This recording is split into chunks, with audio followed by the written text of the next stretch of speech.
আজকে আমি তোমাদের সঙ্গে শেয়ার করব আমার ছোলা রেসিপি। আসসালামু আলাইকুম, কেমন আছো সবাই? এই তো আমি আলহামদুলিল্লাহ আল্লাহর রহমতে ভালো আছি। আর আমি কিভাবে ছোলা রান্না করি চলো তোমাদেরকে আজকে দেখাই। আমি ছোলাটা সারা রাত ভিজিয়ে রেখেছিলাম, তারপরে ভালো মতো ধুয়ে নিয়েছি। নিয়ে চুলাটা অন করে দিয়ে এরপরে ছোলাটা দিয়ে কিছুটা হলুদ আর কিছুটা লবণ দিয়ে সেদ্ধ করতে দিয়েছি।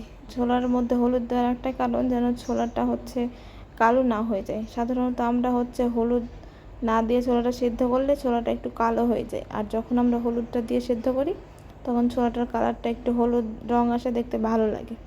আর আমি ছোলা রান্না করার জন্য এখানে পেঁয়াজ, মরিচ, টমেটো কেটে নিয়েছি। আর আমি রান্নাটা করার জন্য মূলত সরিষার তেল আর সয়াবিন তেল দুটাই ইউজ করেছি, কারণ সরিষার তেল আমার কাছে ভালো লাগে খেতে, আর ছোলার স্বাদটাও একটু বাড়িয়ে দেয় সরিষার তেলের কারণে। তা আমি তেলটা হালকা গরম হয়ে গেলে ওর মধ্যে তেজপাতা দুটো, গরম মশলা, এলাচ, পেঁয়াজ, মরিচ সব কিছু দিয়ে ভালো মতো নেড়ে চেড়ে লাল করে ভেজে নিয়েছি। এরপরে আমি আদা রসুন বাটা দিয়ে দিয়েছি। আর তারপরে কিছুটা নেড়ে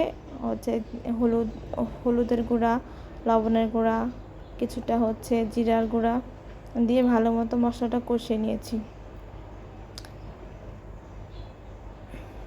এরপরে কষানোর পরে আমি কেটে রাখা টমেটোটা এর মধ্যে দিয়ে দিয়েছি। আর আমি যেহেতু ছোলাতে আজকে আলু ইউজ করিনি, যার জন্য আমি টমেটোটা দিয়েছি।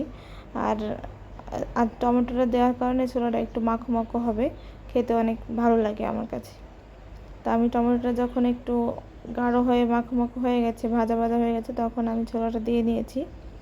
তো এরপর আমি ছোলাটা কিছুক্ষণ নাড়াচাড়া করব। নাড়াচাড়া করার পর সামান্য একটু পানি দিব, দিয়ে কিছুক্ষণের জন্য ঢাকা দিয়ে রেখে দিব।